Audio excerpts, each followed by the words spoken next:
Welcome back to the Deep Plea. Today we're talking about environment versus willpower. Sven, take it away with our first quote. You do not rise to the level of your goals, you fall to the level of your system. Our second quote is, there are no good habits and bad habits. There are only effective ones, ones that solve problems. This is from James Clear in his book Atomic Habits. So first, let's go into a discussion about these quotes. So the first one, you do not rise to the level of your goals, you fall to the level of your systems. Usually when we make goals, we kind of take this outside in approach, meaning that we focus on outcomes. So let's say we want to get fit. We say we want to have six pack abs, we want to lift 225 bench press, all these things that, dudes talk about to try and one up their friends or whatever it may be. Um, the only issue with this is that James Clear argues that we should go from the inside out. So when we have new goals, we need to think, what's the type of person that we need to become in order to get those goals? So let's say if we want to get six pack abs, what we should actually be trying to do is make sure we are consistent in going to the gym because over time that will pay off those small habits. That will pay off a lot more than just trying to always think in the back of your head, I just need six pack abs, I just need six pack abs. The second part of that quote, you fall to the level of your systems. This kind of implies that our environment is what dictates our results, meaning that whatever our environment is, whatever that level that we set it at, we will fall there, meaning that um, we will kind of, that's kind of our limiting factor. So if, for example, we want to go to the gym in the morning, but we're always staying up late, we fall to that level of system of staying up late and we're not able to get up early in the morning. And then our system is bad in that way, such that we can't get up for the next day. The second quote, I'll talk about this one a little bit faster, hopefully. There are no good habits and bad habits, there are only effective ones, ones that solve problems. So we think that a good habit is going to the gym. That's great. Really, that just solves a problem of, we could say, body dysmorphia or whatever else it may be. Smoking, on the other hand, is also quite effective because it satisfies a problem of a nicotine urge. So that's what James Clear is arguing here. I think it's quite simple actually, but this is not what we are taught. Sven, what do you have to say about these quotes today? Yeah, I like the there are no bad habits, no good habits, and I think it fits well with the idea of a system. If you have someone who's an alcoholic, it's a bad habit and they're usually using in order to deal with something. And so if they have a friend group or they live next to a bar or whatever it may be, they're going to continue the bad habit. The best way for that person to get out the situation and fix their habits is going to be to change their environment, or else they're going to fall to the level of their system. So I think when it comes down to it, a lot of people that have bad habits are probably not in a good place or a good environment to fix it. And I think that's very strong to have a good environment. Willpower, it can go a long way. If you don't have a gym near you, you can work out, wherever you are, for example. The consistency is key, but, you know, yeah. Yeah, ultimately what we're trying to do is we're not trying to say willpower is just not it does not a thing because at the end of the day we're just trying to make our environment in a way such that our willpower doesn't need to have that much of like a active role. It's just a bit easier. So Right. if we see a bunch of healthy apples just sitting across the counter, as opposed to unhealthy cookies, we're still more likely to eat those apples. And quickly, I just want to say that James Clear argues a 1% better everyday kind of strategy, which we'll discuss more as the show goes on, that if we do, if we perform 1% better over 365 days, if we kind of compound that, we're going to be 37 times as better than we are right now. But if we become 1% worse, we're actually going to decline almost down to zero. In his book, it's about, I think, 0.03. So we're going to be 3% of what we actually are if we get 1% worse every day. So it's actually quite a staggering number. Um, Yeah. so now let's get into our own experiences. I'll start us off. So, when we talk about good habits, I, I guess we should say effective habits that solve good There problems instead of good you go. habits, eh? So, Yep. uh, in his book, uh, perhaps we're just speaking on his book today, but I like it. So, in his book, How to Create a Good Habit, we want to make the cue obvious. We want to make the craving attractive. We want to make the response easy.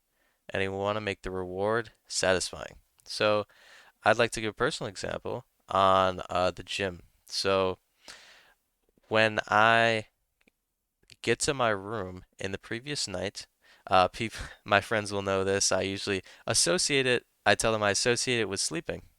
So I make the room kind of an obvious marker that when I come back, okay, the cue, it's pretty obvious. I need to shower. At least it feels obvious to me. I need to shower. I need to get ready for bed, and then, get ready for the next morning. So, um, it's uh, I'm trying to make it attractive by, obviously it feels good to go to the gym. We kind of know this if we think in the future. But I also get to see some friends. I get to, since I have the same schedule, I know like kind of who's in the gym. I go to this cafe at school to get some quick breakfast. I even know some of the workers there. So, it's good to kind of see these people, hopefully give them a little, um, just say what's up. And then that makes it a bit attractive to me. I'm trying to make it easy by having kind of a string of natural events, meaning that when I wake up, okay, I wake up, I shower, and then I, get ready and I leave. There's no kind of downtime. So I try and limit that downtime such that it's easy to just kind of have that string of, okay, I'm getting ready, okay, and then I leave. And then obviously the last one, reward, make it satisfying. I guess it just kind of does it itself. But going to the gym at least, but afterwards, I'll get a nice breakfast, chill out a little bit, and that's also satisfying. Maybe listen to a podcast or two. And if we talk about a bad habit, James Clear argues we want to make the cue invisible. We want to make the craving unattractive. We want to make the response difficult, and we want the reward to be unsatisfying. So I'll talk about my quick story with YouTube. So watching too much YouTube. So first of all, make it invisible. So I actually removed YouTube off my home screen so that I have to actually search for the app in order to use it. I have to make it unattractive. This kind of comes with a mindset of YouTube, clickbait. I think uh, it says itself or explains itself. Make it difficult. I use screen time limits for that. And make it unsatisfying, which I use conscious thinking about Mm. performing this habit. So I watch a video and I say, what did I actually gain from this video? And sometimes it might be nothing, and sometimes I'm just like, yeah, this is just useless. Let me get off the app. So I talked for a while. Sven, what are your own experiences Yeah. with good habits, bad habits, or should we just say effective ones? Yes. Mine's kind of short and sweet for a good habit. It's also about going to the gym. Waking up, if I want to go to the gym first thing in the morning, I'll have my gym clothes ready. So I'll just put them on first thing. So when I'm walking, throughout my house, getting breakfast, whatever it is, I'll have my gym clothes on. So I'm kind of telling myself that I'm going to be going to the gym, and your body kind of gets ready, I guess, kind of subconsciously. At least that's how it feels for me. Or even one time for a semester in school, I had these blue light blocking glasses. Right, this is kind of funny, and when I put them on, I felt like I looked a bit more like a studious. So I actually developed the habit of studying more, going to my school's Hmm, library because I had it on as kind of like an identity. And I was like, so I kind of played the role, interesting. and it actually worked, which is kind Uh, of funny. yeah, that is funny. Um, Yeah.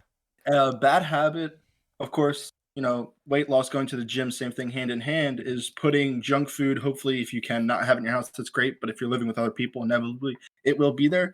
Putting it in difficult to reach places, making it inconvenient. Um, and obviously, it's unsatisfying if you do eat it because then you know that you went through such lengths to gain the weight to eat the junk food. So you're not going to feel good about that.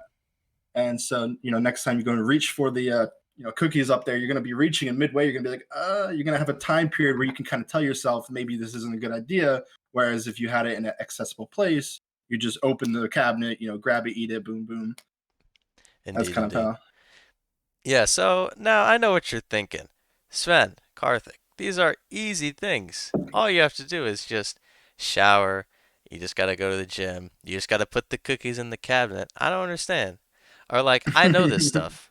I know what you guys are thinking. Now, let me end on a question. So James Clear argues that we should become 1% better. Hopefully, I mean, it's hard to do that every day, but that's the kind of philosophy. So let's ask this question. When does becoming 1% better turn from being beneficial to tedious? Or does it ever? Now, I want to talk about a quick story from his book Atomic Habits. He talks about a British cycling team who hadn't won the Tour de France in more than 100 years, I think 110 maybe, something like that. And they practice this philosophy of getting 1% better over time. So they broke everything down to the smallest parts. Obviously, they tried to improve their bikes, which makes sense, but then they also tried to improve their sleeping habits, um, their even their hand washing habits, so that they could have a lower chance of being sick. And so, with all these small, very small tweaks over different areas of their life, they were able to bring all these 1% together into this huge improvement. And then they ended up winning dozens and dozens of races. And basically, what I want to say is that at the end of the day, we still need to race, right? We still need to pedal our bikes and have some type of willpower in order to be, I guess, fast, right? Willpower can't necessarily be removed because we still have to decide to take all our actions, even the ones that are habitual, right? But Yeah. trying to, let's say we're at the start of trying to change our environment, right? Obviously, that's going to be beneficial. So, when is there a point when being 1% better turns to tedious? Sven, what do you have to say about that? Yeah, I mean, if you're going to compare yourself to, let's say, a top athlete, they're doing just that. They're doing everything they can to perform the best, to get to the best level. The inverse of this, I kind of want to touch on, would be this idea of death by a thousand cuts, which is basically, let's say, all these small things, the washing the hands, whatever it is, all these 1% things. If you didn't do those things, you'd be down, however much percentage compared to the people that are doing it. Let's say this is Mm, a career field or this is, getting in shape, whatever it is. Optimizing your environment. If you're going to go wash your hands, make it more accessible, make your environment, I don't know, post-it notes or whatever, kind of silly, but if you don't do those things, though, you will be kind of behind the curve, depending on what your goals are. Um, Beneficial to tedious, I mean, that's a tough one. I guess tedious would be that if you're kind of doing it for going above and beyond instead of just kind of a basic goal. Because if it's beneficial, then it doesn't need to go beyond that. But I guess in this case, it was a race. So it does become tedious because, there's a threshold you're trying to break. Um, does it ever? Yeah, I don't know. perhaps we're all trying to break our own thresholds at the end of the day. So I guess, Hopefully. hopefully. So I suppose let's try and wrap up here. I think that we try and hopefully we try and improve our capabilities day by day. At least that's what we try and tell ourselves. So I guess in this like pursuit of like, getting more money, right? We know that getting more money doesn't always necessarily lead to more happiness. We know in the start that it does, but then over time, it kind of just it doesn't really help. So, is there a More money, more difference? problems. Is there a difference here? Is there like um is there such a point where we are maybe it takes too long to get 1% better? I think that's a question that could be up in the air, and maybe I guess maybe if you're content with who you are just as a person, but I don't think that, at least I'll speak from a man's point of view, I don't think that we should ever be content. I think we should try and always strive to be a better version of ourselves, whether Yeah. that's just for ourselves or whether that's for the people around us. Yep. All right. Thank you for joining us on this Nice. episode. Very See you good. in the next Very one. nice. Bye. Yep.